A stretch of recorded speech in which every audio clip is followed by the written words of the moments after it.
Hello and अस्सलाम वालेकुम to everyone, welcome back to on my YouTube channel. तो प्यारे दोस्तों, कैसे हो आप सब? आई होप कि आप सब ठीक होंगे और बहुत सारे एग्ज़ाम्स आने वाले हैं। तो आपने थंबनेल में जो देखा है वो बिल्कुल 100% करेक्ट है।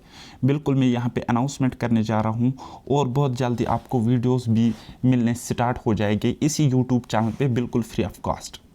तो बात करते हैं मैं आपको क्या क्या पढ़ाने वाला हूँ। फ़िलहाल के लिए जो कॉमन रहेगा हर एक एग्ज़ाम में लगभग 80% एग्ज़ाम्स जो आपके अपकमिंग एग्ज़ाम्स होंगे उनमें एक रीजनिंग का पार्ट रहने वाला है और एक मैथ्स का कंपोनेंट रहने वाला है। तो इन दोनों चीज़ों के साथ, इन दो पोर्शंस के साथ हम यहाँ पे डील करेंगे। ओके गाइस, तो मैं आपको यहाँ पे कहना चाहूँगा कि ये जो दोनों पोर्शंस है और जो मैंने थंबनेल पर भी लिखा है, you can score 100%। Yes, this is true. आप आराम से कर सकते हो, नो मैटर आप किस बैकग्राउंड से हो। आप आर्ट स्ट्रीम से हो, आप मेडिकल, नॉन मेड, कॉमर्स, किसी भी स्ट्रीम से आप वाबस्ता हो तो आप 100% स्कोर कर सकते हो। लेकिन इसकी कुछ टर्म्स एंड कंडीशंस है। आपको क्या करना होगा, आपको राइट डायरेक्शन में अपनी प्रिपरेशन करनी होगी।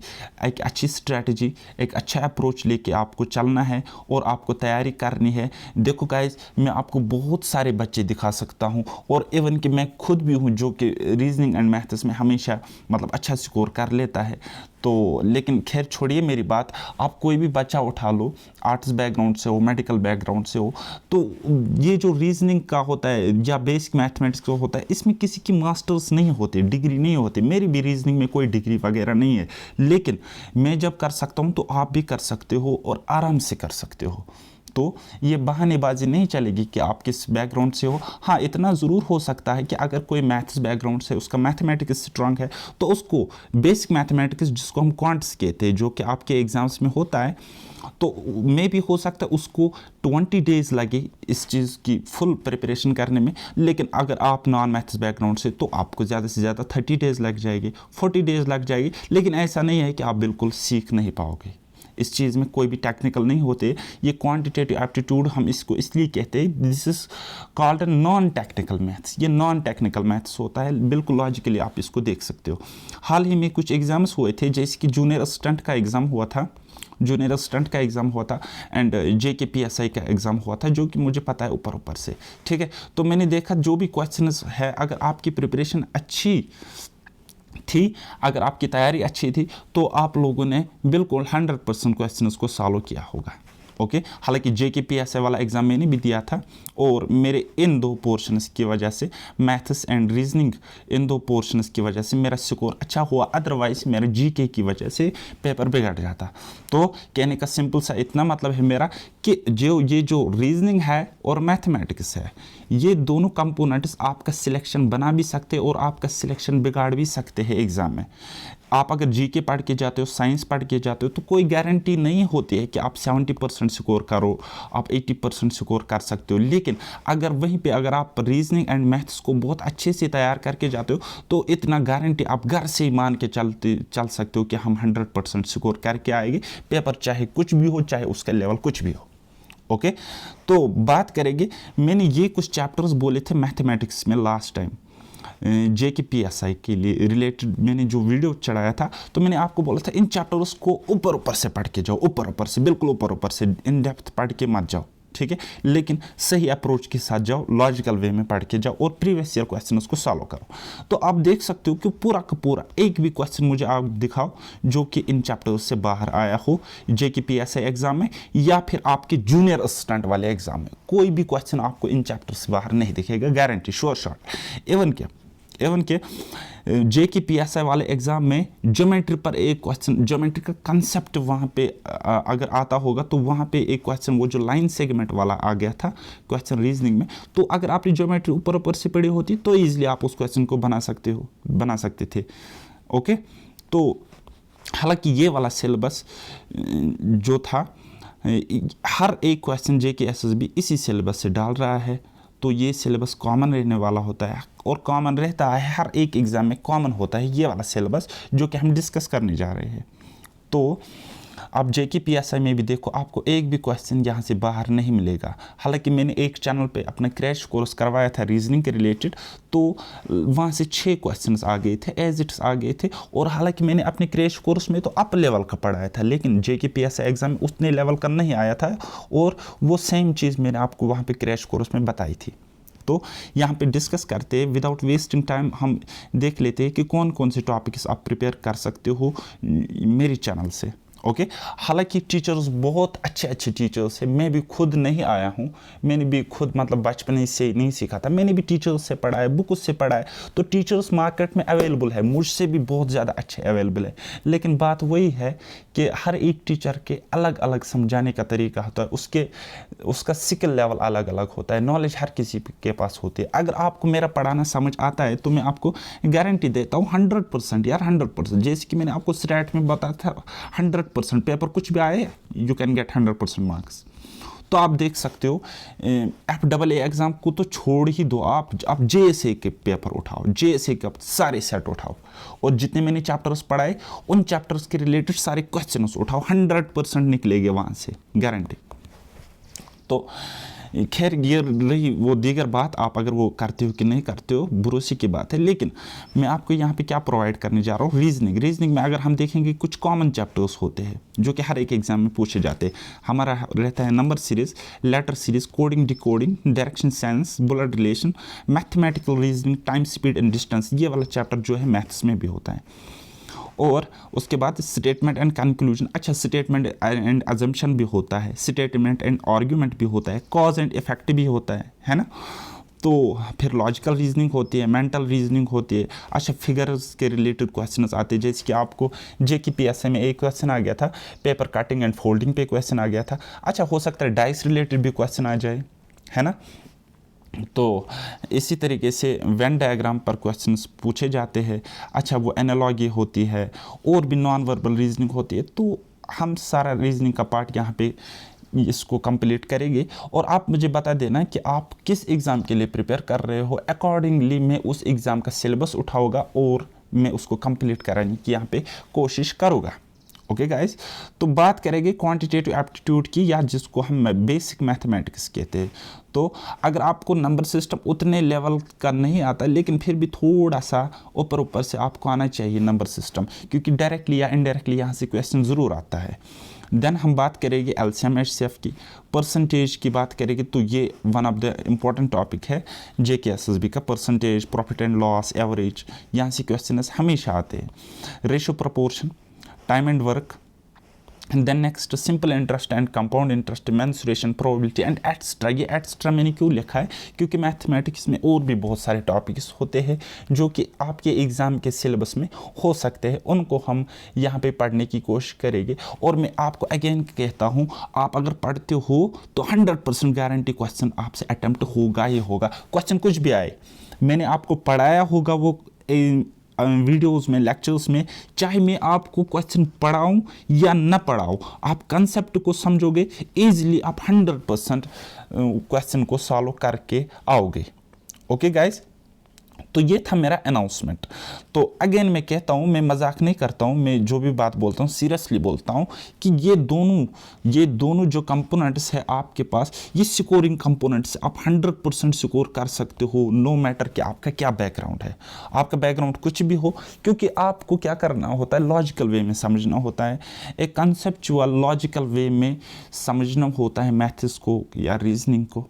ओके गाइज, तो जैसे कि मैं आपको यहाँ पे ट्रिक से भी पढ़ा सकता हूँ, ठीक है, फार्मूला से भी पढ़ा सकता हूँ। ट्रिक की बात करेंगे तो मैंने SSC का एग्ज़ाम क्वालिफाई किया हुआ है। फार्मूला की बात करेंगे तो क्योंकि मैंने एकेडमिक्स में मैथमेटिक्स भी पढ़ा है, स्टैट्स भी पढ़ा है, तो मैं आपको किसी भी तरीके से पढ़ा सकता हूँ। लेकिन मेरी हमेशा ये कोशिश रहती है कि मैं आपको रटाफिकेशन नहीं करवाता हूँ। मैंने किसी भी वीडियो में मैंने आज तक ये नहीं बताया होगा, मैथ्स के वीडियो में या स्टैट्स के वीडियो में, यहाँ आप ये बात याद रखो, यहाँ आप ये फार्मूला याद रखो। नहीं, मैं आपको हमेशा कहता हूँ कि मत रखो याद, बस समझने की कोशिश करो, याद तो खुद ही हो जाएगा। जैसे जैसे आप प्रैक्टिस करोगे याद खुद ही हो जाएगा, और आपके कंसेप्ट्स भी बिल्ड खुद ब खुद हो जाएंगे। तो वो कहते हैं कंसेप्ट इज़ पावर। जब आप कंसेप्ट को समझोगे, जब आप कंसेप्ट को समझोगे, रियल लाइफ एग्जाम्पल्स के रिलेटेड क्वेश्चंस को समझोगे, कंसेप्ट्स को समझोगे, लॉजिक को आप पकड़ोगे अच्छे तरीके से, तो ट्रिक्स तो खुद ही आपको आ जाएगा। आप ट्रिक्स से भी ज़्यादा, ट्रिक्स से अगर 20 सेकंड आपको क्वेश्चन में लगते, आप खुद बना लोगे with the help of options, या without any trick, without any formula आप 10 सेकंड्स में क्वेश्चन को बनाओगे verbally. This is my guarantee, this is my word. तो अगेन बस आपको क्या करना है, मुझे थोड़ा सा सपोर्ट करना, इस वीडियो को शेयर भी करना और ज़्यादा से ज़्यादा शेयर करना, अपने फ्रेंड्स तक पहुंचाना, क्योंकि आप अगर किसी की हेल्प करोगे तो अल्लाह ताला डेफिनेटली आपकी हेल्प करेगा। ओके गाइज, और ये डरना नहीं होता है कंपटीशन से। बाकी एग्ज़ाम में तो बहुत सारे बच्चे रहते हैं, लेकिन सिलेक्शन उसी का होता है जो कभी हिम्मत नहीं हारता, क्विट नहीं करता है। मैंने भी फेलियर देखा है, मैं भी फेलियर देख चुका हूँ लाइफ में, लेकिन हाँ अभी मैं समझता हूँ कि अभी आप पीक पे हो, अभी आपकी प्रिपरेशन बहुत अच्छी जा रही है, ठीक है। ये मैटर नहीं करता है कि आप सिलेक्शन लेते हो कि नहीं लेते हो, आपने अपना 100% दिया ना, आपने अपना 100% दिया, तो यही सबसे बड़ी बात है। क्योंकि हमें पता नहीं होता है कि कौन से एग्ज़ाम की तैयारी हमें किस एग्ज़ाम में फ़ायदा देगी। जैसे कि मैं आपको अपनी एक बात बताऊँगा, मेरा फाइनेंस अकाउंट असिस्टेंट में जीके एंड कंप्यूटर ख़राब चला गया। I got 14 marks out of 40 in these 2 portions, किस में, कंप्यूटर एंड जीके में। और मेरा जो टोटल स्कोर बन रहा है अभी, जो मेरा टोटल स्कोर बन रहा है वो बन रहा है 91 के अराउंड बन रहा है। तो आप यहाँ पे देख सकते हो कि रिमेनिंग 80 मार्क्स में से मैंने 76 पॉइंट समथिंग स्कोर किया। तो कितना स्ट्रांग था मेरा ये पोर्शन, तो कितना स्ट्रांग मेरा पोर्शन था, कौन सा, रिमेनिंग वाला पोर्शन। लेकिन मैंने जीके को ऊपर से पढ़ा था, कंप्यूटर को ऊपर से पढ़ा था, नहीं हुआ हेल्प मुझसे। मैं वहाँ पे थोड़ा परेशान भी हो गया और कुछ सिली मिस्टेक्स भी हो गए मेरे फाइनेंस एग्ज़ाम में, तो मुझे कुछ ज़्यादा अच्छा स्कोर नहीं हुआ फाइनेंस अकाउंट असिस्टेंट एग्ज़ाम में। लेकिन मैंने यहाँ पे कंप्यूटर पढ़ा था, जीके पढ़ा था, और मुझे एज मिल गई कहाँ पे, जेके पीएसआई एग्ज़ाम में। मैंने हिम्मत नहीं हारी, क्विट नहीं किया। बस जिस दिन मैंने 6 मार्च को एग्ज़ाम था ना, कौन सा एग्ज़ाम था हमारा, FAA का, और बिल्कुल मैंने 7 मार्च से पढ़ना स्टार्ट किया है इस एग्ज़ाम के लिए, और मेरा स्कोर अभी बन रहा है 107.5 मार्क्स बन रहा है आउट ऑफ 150।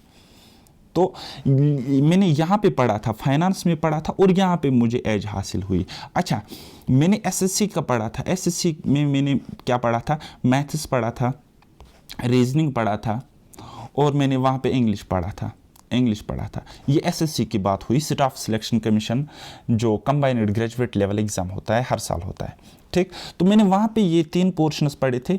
और जब मैं एग्ज़ाम देने के लिए गया था जेके पीएसआई का, आप बिलीव नहीं करोगे, बिल्कुल हलवा मुझे पेपर लगा। हालांकि मैं रीजनिंग का एक क्वेश्चन गलत करके आया हूँ, ठीक है, उसकी मैंने रिप्रेजेंटेशन भी डाली है, वो इम्प्लिसिट वाला क्वेश्चन।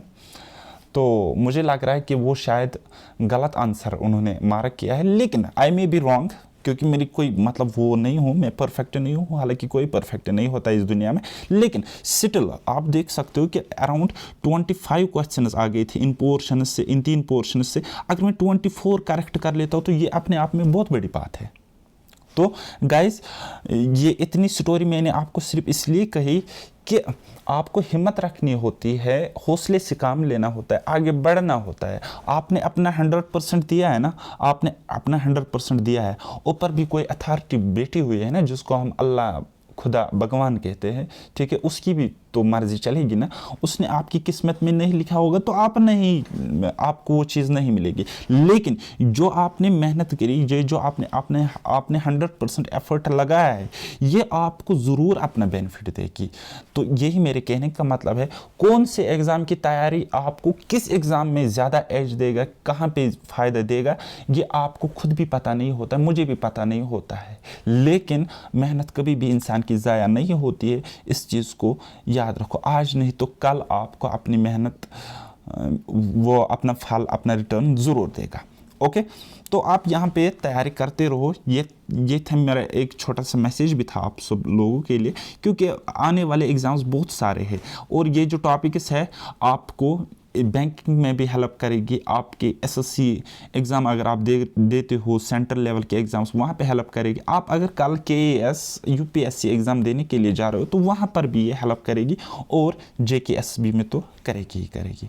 ओके, तो ये था मेरा अपडेट और ये थी मेरी अनाउंसमेंट। बाकी आप वीडियो को लाइक करना, और अगर कहीं भी कोई डाउट आता है तो कमेंट में ज़रूर पूछना। तो बाकी अभी वो कटाफ वटाफ को दिमाग से निकालो।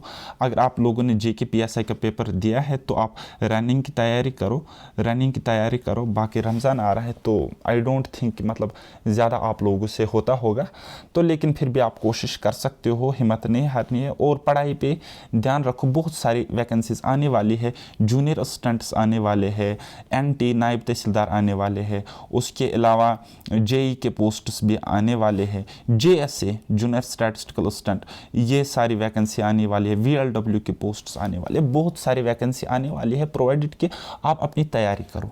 ठीक, तो बाकी जो मुझे आता होगा मैं आपको यहाँ पे प्रोवाइड करने की कोशिश करूँगा, और मैं वो आपको प्रोवाइड करूँगा, और जो चीज़ मैं आपको यहाँ पे दे दूँगा वो बिल्कुल सटीक होगी। आप आंख बंद करके भी उस पर भरोसा कर सकते हो, पढ़ सकते हो। लेकिन आपके कॉन्फिडेंस के लिए मैं आपको हमेशा ये कहूँगा कि आप बाकी सोर्सेस को भी देख सकते हो। बाकी मैं आपको प्रैक्टिस वगैरह की आपको टेंशन लेने की ज़रूरत नहीं है, मैं आपको बहुत सारा मटेरियल यहाँ पे दे दूँगा।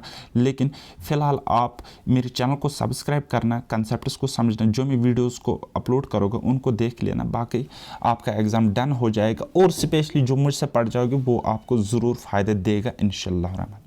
तो मिलते हैं नेक्स्ट किसी वीडियो में, तब तक के लिए बाय बाय, टेक केयर, अल्लाह हाफिज़, और मेहनत करते रहिए।